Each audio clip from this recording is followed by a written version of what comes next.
দেখো বন্ধু, কখনো কখনো পৃথিবীর সব থেকে অদ্ভুত এবং বিস্ময় অভিজ্ঞতাগুলো লুকিয়ে থাকে আমাদের চারপাশে, কিন্তু আমরা সেগুলো দেখতে পাই না। তেমনই বন্ধুরা, আজকে তোমাদের আমি একটি রহস্যময় এবং অদ্ভুত প্রকৃতির মাঝে নিয়ে যাব। নদীর বুকে ছড়িয়ে থাকা হাজার হাজার কচুরিপানা, কিন্তু এরা শুধু ভাসতেছে না, এরা যেন নিজেদেরই একটি আলাদা দুনিয়া বানিয়ে ফেলেছে। প্রথমে দেখে মনে হবে সবুজ রঙের কোনো অজানা দ্বীপ যেন ভেসে এসেছে নদীর বুকে, আর আমি কিছু না ভেবে সেটার উপর পা দেওয়া মাত্র যা ঘটলো তার জন্য আমি একদমই প্রস্তুত ছিলাম না। বন্ধুরা, আমি এখন কচুরিপানার দিকেই যাচ্ছি। হ্যাঁ, এটাকে আমরা কচুরিপানার ব্রিজে বলি, যদিও এটা আমাদের বাড়ি থেকে একটু দূরে। তবু আমি এই মুহূর্তে নদীর ধার ধরে হেঁটে হেঁটে যাচ্ছি। দেখো বন্ধুরা, এখানে শুধু পানি আর হালকা বাতাসে বয়ে চলেছে।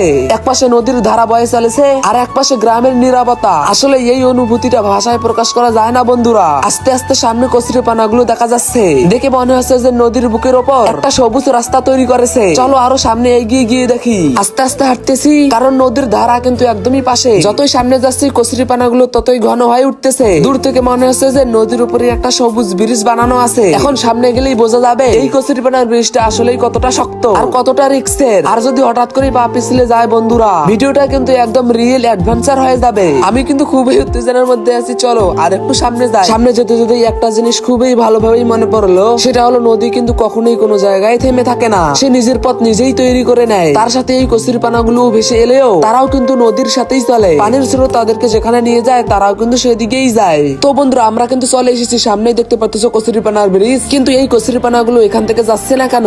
নদীতে দেখতে পারতেছো কত স্রোত, তবুও কিন্তু কচুরিপানা গুলো এখান থেকে যাচ্ছে না। তো আমার সাথে এসো, আজকে তোমাদের দেখাবো যে এই কচুরিপানা গুলো কেন এখান থেকে যাচ্ছে না। এই যে দেখো বন্ধুরা, নদীর পাশে এই কচুরিপানা গুলো। এখন আমি তোমাদেরকে একদম কাছে নিয়ে গিয়ে দেখাবো, সম্পূর্ণটাই এক্সপ্লেন করব। এখানে কি কি আছে, কেমন লাগতেছে, তাই তোমরা প্লিজ সম্পূর্ণ ভিডিওটি দেখার চেষ্টা করো। Stranded in the open, dried out tears of sorrow, lacking all emotion, staring down the barrel, waiting for the final gates to open to a new tomorrow. তো বন্ধুরা, দেখতে পারতেছো আমি এখন কচুরিপানার একদম কাছে চলে এসেছি। এই যে আমার সামনে এগুলো ভাসছে, এগুলোই হলো কচুরিপানা। এখন আমি তোমাদেরকে পুরো বিষয়টা ক্লিয়ার করে দেখাবো। এই কচুরিপানা গুলো আসলেই কোথা থেকে আসছে, এগুলো নদী খাদ্যের জন্য কতটা ভালো বা কতটা ক্ষতিকর, আর মানুষকে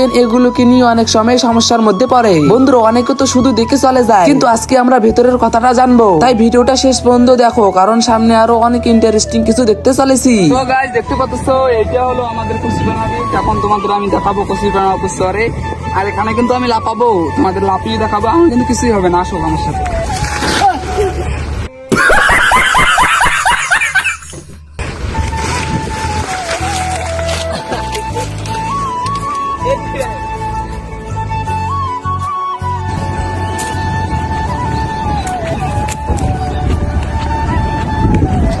তো বন্ধুরা, দেখতে পারতেছো আমি এখন কচুরিপানার উপরেই হাঁটতেছি। এটা কিন্তু কোনো রাস্তা না, কোনো ব্রিজও না, এগুলো হচ্ছে নদীর উপরে জমে থাকা কচুরিপানা। অনেকেই ভাবতে পারে এই কচুরিপানার ব্রিজটি হঠাৎ করেই তৈরি হয়ে গিয়েছে, কিন্তু বন্ধুরা বিষয়টা আসলে এমন না। নদীতে যখন একসাথেই অনেক স্রোত নামে, তখন দূর দূরান্ত থেকে কচুরিপানা ভেসে আসে। একটা আসে, তারপর আর একটা, এভাবেই আস্তে আস্তে অনেকগুলো কচুরিপানা একসাথেই জুড়ে যায় এবং পানির উপরে ভেসে ভেসে এগুলো এমন ভাবেই জড়ো হয় যে নদীর উপরে একটা স্তর পরে গেছে মনে হয়। আর এখন যেটা দেখতেছো, এই কচুরিপানার গুলোর উপরেই মানুষ চড়েছে এবং আমরাও এই প্রকৃতির অসীম সুন্দর কচুরিপানার ব্রিজের উপর চড়েছি, ঠিক তেমন করেই তৈরি হয়েছে। যাই হোক বন্ধুরা, এর জন্যই আমি একে বলতেছি কচুরিপানার ব্রিজ। কোন ইট পাথরের না, পুরোটাই প্রকৃতি নিজের মতো করে বানিয়েছে। এই কচুরিপানার উপর দিয়ে হাঁটতে হাঁটতে বুঝতে পারতেছি গ্রাম বাংলার জীবন আসলে কতটা লড়াইয়ের। যে গ্রামে রাস্তা না থাকলেও চলা থামে না, ব্রিজ না থাকলেও মানুষ থেমে থাকে না, তবুও বন্ধুরা প্রত্যেকদিন মানুষ ঝুঁকি নিয়ে সামনের দিকে এগিয়ে যায়। গ্রাম মানে শুধু সবুজ মাঠ আর খোলা আকাশ না, গ্রাম মানে নীরবে লড়াই যাওয়ার গল্প, যেখানে প্রত্যেক দিনের পথটা সহজ হয় না, তবুও মানুষ থেমে থাকে না। হাঁটতে শেখে ঝুঁকির উপর দিয়ে। গ্রামের মানুষ স্বপ্ন দেখে কম, কিন্তু দায়িত্ব বহন করে বেশি। বৃষ্টি, নদী, কাদা সবকিছুর মাঝে গ্রাম নিজের মতো করেই বেঁচে থাকে। এই গ্রামই মানুষকে শেখায় অল্পতেই সন্তুষ্ট থাকতে আর কঠিন সময়েও মাথা উঁচু করে চলতে। তো বন্ধুরা, এরপরে আমরা সাহস করে কচুরিপানার উপরেই ঝাঁপ দেওয়ার পরিকল্পনা করলাম। মানে সামনের ব্রিজটার উপরে চড়বো এবং ওখান থেকেই এই কচুরিপানার গুলোর উপরে লাফ দেবো। দেখতে নরম হলেও বন্ধুরা, এখানে কচুরিপানা গুলো এত বেশি আর এত ঘন হয়ে গিয়েছে, যেগুলো একসাথে মিশে একটি বড় বড় শক্ত ব্রিজের মতো তৈরি হয়েছে। আমি লাভ দেওয়ার আগে ভয়ে ভয়ে ভাবতেছিলাম লাভ দেওয়ার সাথে সাথে হয়তো আমি তলিয়ে যাব, কিন্তু যখন লাভ দিলাম তখন দেখলাম আমি তলাইলিমে না। মানে দেখতে পাচ্ছ একটার পর একটা কচুরিপানা পানির উপরেই ভেসে ভেসে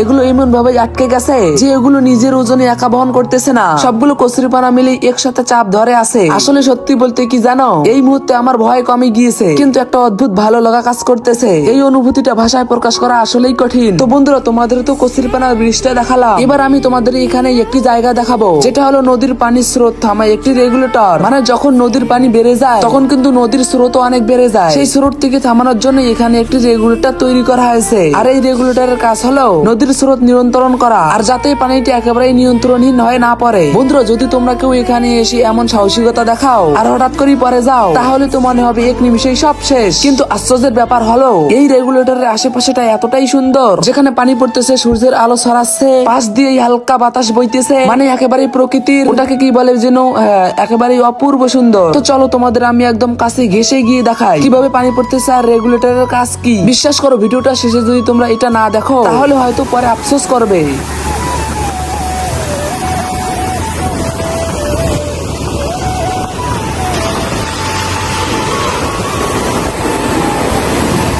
এরপর চারপাশে ঘুরে দেখলাম, দেখতে দেখতে চারপাশটা একেবারে সুন্দর লাগতেছিল, পানি আলো সব মিলিয়ে যেন এক অন্যরকম দৃশ্য তৈরি হয়েছে। বন্ধুরা, সত্যি বলতে কি আমাকে এখানে আসতে খুবই ভালো লাগে। তো এটাই ছিল আজকের গরিবের অ্যাডভেঞ্চার ভিডিও। ভিডিওটা যদি তোমাদেরকে ভালো লেগে থাকে আর যদি এরকমই ভিডিও দেখতে চাও তাহলে এই ইমোজি কমেন্ট করতে ভুলবেন না। আর হ্যাঁ, সাবস্ক্রাইবটা করে দিও। ফেসবুক থেকে দেখলে অবশ্যই বন্ধুরা তোমরা ফলো করবা, কারণ আমরা এইভাবে গ্রাম বাংলার আর অনেক সুন্দর জায়গা দেখবো। ধন্যবাদ বন্ধুরা, পরের ভিডিওতে আবার দেখা হবে। ততক্ষণে সবাই সুস্থ থাইকো।